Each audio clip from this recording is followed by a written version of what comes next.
Welcome back to Free Man Abroad, people. For today's video, what we are going to be doing is doing the part 2 to secret hidden spots in London. But before we get into that, guys, please don't forget to like, subscribe, share, comment, hit that notification bell so you guys know when the next video uploads. But without further ado, let's go.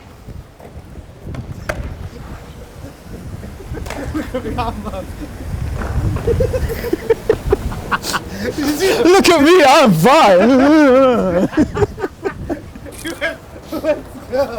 Okay. I've done this take 100 times. Run it up, big man, run it up. I'm perfectly happy. This time we're in Athens, Greece, and you will get a view like no one. This is one of my favorite things. Here we are.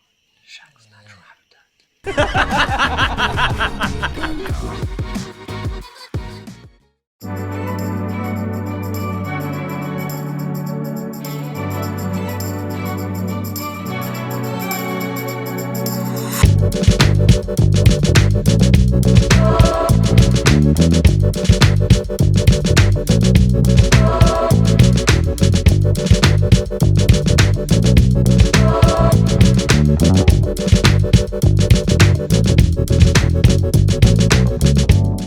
Okay, as London always stands, it is raining, it's cloudy, it's cold, but we are here and we move. Okay, so we are at our next spot called Eltham Palace, okay, which by car is about 40 minutes from central London or above the Thames, southeast or south and east, or your nearest train stations are either Altrincham train station or Eltham train station, which is about a 15-18 minute walk from both spots to get to this palace here.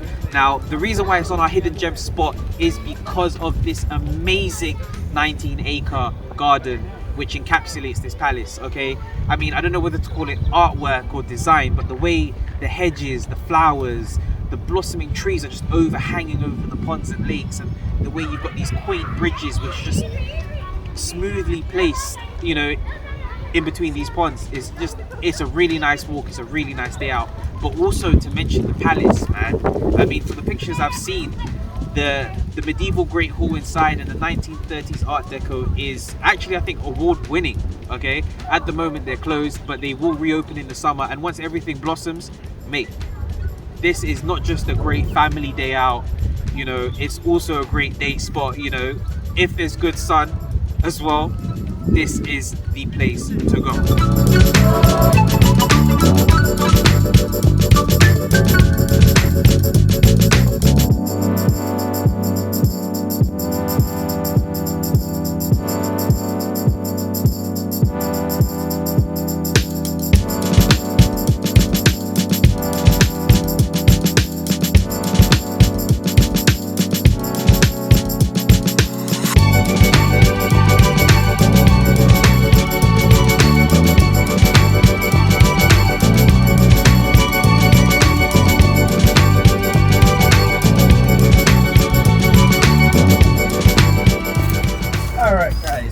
So here we are at our next spot in Chiselhurst Caves. Now the nearest station from here is Chiselhurst Station. Now here to drop a couple facts for you guys. First things first, go on the website and check when it opens, because as of right now they are closed. But do look out, because we do have a dedicated video for you guys, hopefully by the summer, and we'll show you everything that's going on inside this place. Now, as my great friend Shak says, you would not expect to find a place like this in the great hustle and bustle of London. Another thing is, this place is not just a tourist attraction, it's also an education center, it's also got a cafe, it's also got a gift shop. So yeah, you guys are pretty good for when you come here.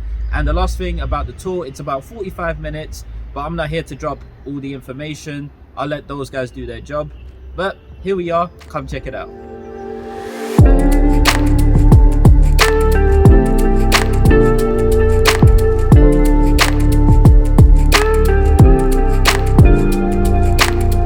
Take one, action. Thank you, Mo, for that introduction. Okay, so we are at our next spot, guys, and I'm so hyped about this spot because it's really a hidden gem, a needle in the haystack. So as you can see, we're slap bang in the middle of Trafalgar Square, and I'm gonna get Vi to pan round while I'm walking to show you how and where this spot actually is, and how if you didn't know about it, you would just not know it's here. Okay, I've been here hundreds of times throughout my life. I was born here, didn't even know it existed. And this hidden gem is this beauty right here. Okay, so this is actually London's smallest, yes, London's smallest police station. Okay, and as you can see where we are, where it is in Trafalgar Square. So how it came about is, as you know, the column which is in the middle of Trafalgar Square is in remembrance of Admiral Horatio Nelson, and was erected after his successful battle against the French fleet. Okay, and since Trafalgar Square came about, it's been very commonly used, especially since the 19th century, for protests and riots as well. Okay, and since the bloody Sunday riots that happened in 1887, the Met Police felt that it was needed to actually have a watchful eye around this area, and hence this was what a waste, man. Anyway, beside his rudeness, okay, it was erected to keep a watchful eye, and it was even in use up until after the First World War. And then obviously since the late 20th century, it has since been decommissioned, and at face value it just looks like a really elegant lamppost, but it is truly a hidden gem within the beauties of London. Check it out.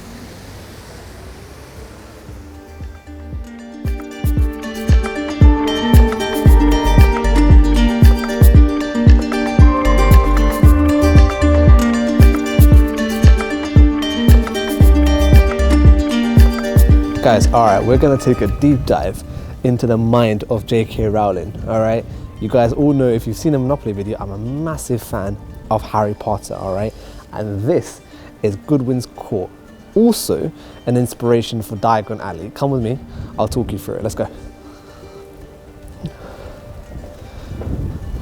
Warning, those mad grime, you know. Oi. Ah. It's actually a residential place, did you know that? So, what's interesting about Goodwins Court? So yes, it was used as let's go. Used as the inspiration for Diagon Alley, but they decided not to film in here and film elsewhere in a studio and recreate this, simply because they couldn't actually bring the camera equipment here and the needless amount of actors, directors, producers to all be in here at the same time to film. But it's just vibes. Like this is, yo, man. Like here you can get the wands, here you can, oh man. Actually dope. Come check it out, because I'm just gonna explore now. Bye.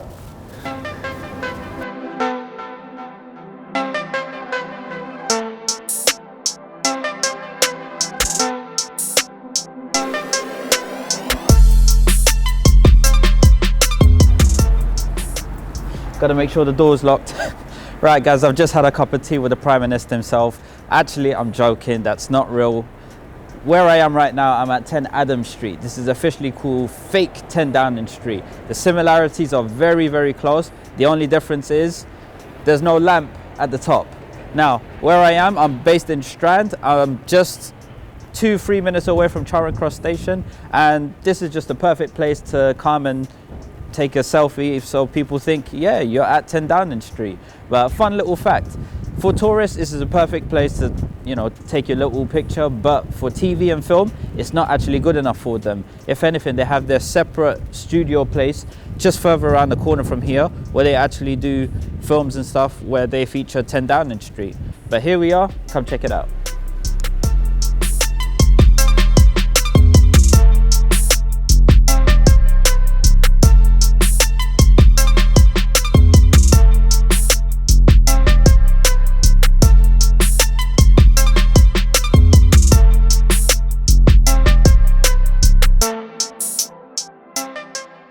Alright guys, so on our next stop right behind me is Audit Station. Yes, I know it says Strand Station, but let me take you through the history so you get a better understanding as to why this may actually be named Strand Station, okay? So it's opened between 1907 with the last train coming out on 30th of September 1994, simply because of the fact of lack of occupancy, okay?